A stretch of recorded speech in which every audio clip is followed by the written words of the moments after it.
Então, salve, salve, turma do novo ano. Tudo beleza com vocês, gente? Vamos dar início aqui a mais uma videoaula da gente, beleza? Mais um encontro da gente de história. Eu sou o professor Rian Antunes e sejamos todos bem-vindos a mais uma videoaula da gente de história. Vamos aqui, né? Lembrando, né, galera? A gente estava trabalhando aí um período muito conturbado, né, que o Brasil sofreu, infelizmente, por mais de 20 anos, né, que foi o período da ditadura militar, né, que muitos conhecem como o período dos anos de chumbo, ok? O período em que, por exemplo, a extrema-direita chegou a assumir o poder, a assumir, entre aspas, né, que eles foram lá e deram um golpe, né, ou seja, eles tomaram o poder, né, ou seja, do presidente em exercício, que era o João Goulart, e simplesmente eles instalaram a ditadura, né? Então era o fim das liberdades democráticas, era o fim de uma democracia realmente existente nesse país. Hoje o nosso Brasil é atrasado, claro, né, devido a vários fatores históricos, mas principalmente também devido aos mais de 20 anos que o Brasil permaneceu dentro de uma ferrenha ditadura, ok? Então isso, enfim, atrasa bastante uma questão social que o Brasil, né, poderia avançar dentro desses 20 anos, ok? Ao fim desse período, né, ou seja, ao final deste período, que era o da ditadura militar, começa a se ecoar o quê? Uma nova organização política no Brasil, certo? Chamado de quê? Chamado de Nova República. Lógico, era uma tarefa muito difícil, né, assumir o Brasil naquela época, depois de 20 anos, né, de praticamente o quê? Do fim das liberdades, enfim, depois de 20 anos trancados, né, o Brasil praticamente parado. Ou seja, era um desafio muito grande assumir para quem assumisse o país naquela época, ok? Então, naquela época, lógico, né, antigamente eram apenas os militares que ficavam alternando o poder. Logo depois que o movimento de diretas já acontece, ou seja, a passeata nas ruas pedindo liberdades democráticas, pedindo cada vez mais eleições diretas no Brasil, ocorre, né, ou seja, as eleições que de certa forma não foi completamente direta. O Congresso realmente foi reaberto, né, já que no período da ditadura militar ele era fechado. Então o Congresso reuniu-se e foi escolhido o presidente, o próximo presidente em exercício no Brasil, que foi eleito quem? Foi eleito o Tancredo Neves, só que o Tancredo Neves chegou a morrer, né, ou seja, ele veio a falecer, e o vice dele, José Sarney, assume a presidência da República, certo? Sarney vem com o título de conservador, porque Sarney ele era de direita, né? Mas ele praticamente negociava-se bem com a esquerda, ou seja, com os partidos comunistas, com o Partido dos Trabalhadores e tudo mais. Então ele era um conservador, ele era meio pé lá e meio pé cá.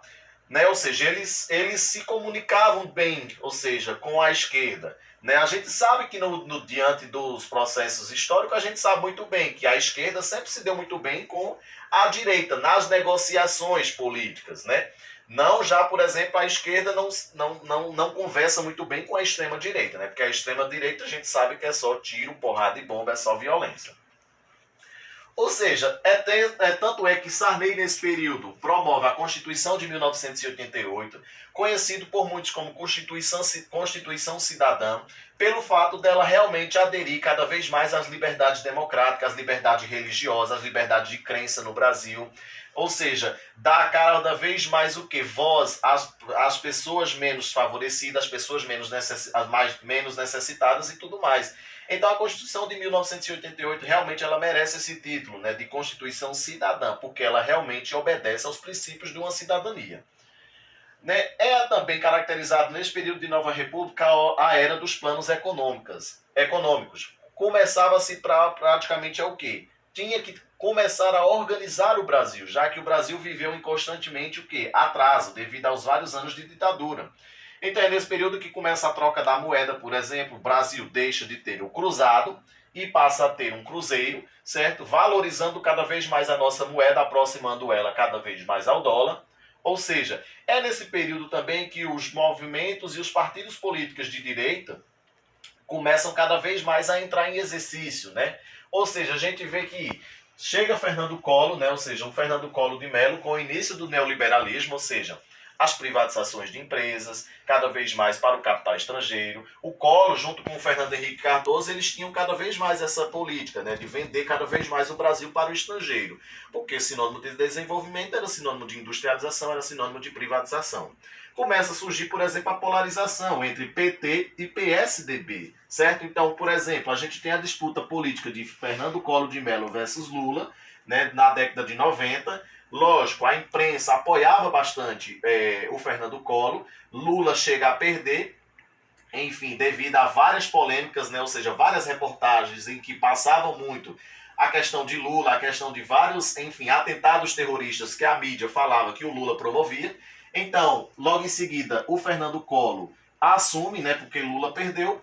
Logo depois a gente vê que Collor tem escândalos e mais escândalos de corrupção, certo? Como, por exemplo, a confissão das cardenetas de poupança, ou seja, quando o Collor praticamente congelou, né, a poupança de todo mundo que tinha dinheiro em poupança naquela época. É assim que surge também o movimento dos caras pintadas, pedindo cada vez mais o impeachment de Collor. Lembrando, galera, que aqui sim a gente tem um pedido de impeachment, porque aqui a população foi às ruas fazer este pedido. Queremos Collor fora da presidência. O que não aconteceu com a nossa presidente Dilma Rousseff, que não foi a população que foi às ruas pedir para que ela saísse. Ou seja, a gente estava diante de um novo golpe na nossa democracia.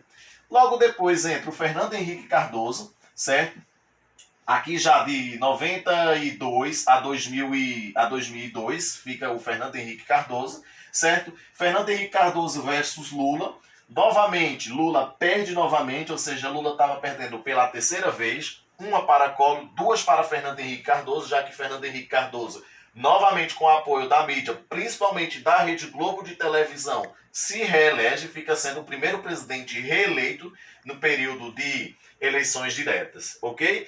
E galera, a gente encerra essa videoaula de hoje aqui, beleza? Mas antes disso, peguem aí a atividade da página 317. Valeu, galera! A gente continua na nossa próxima aula. Tchau!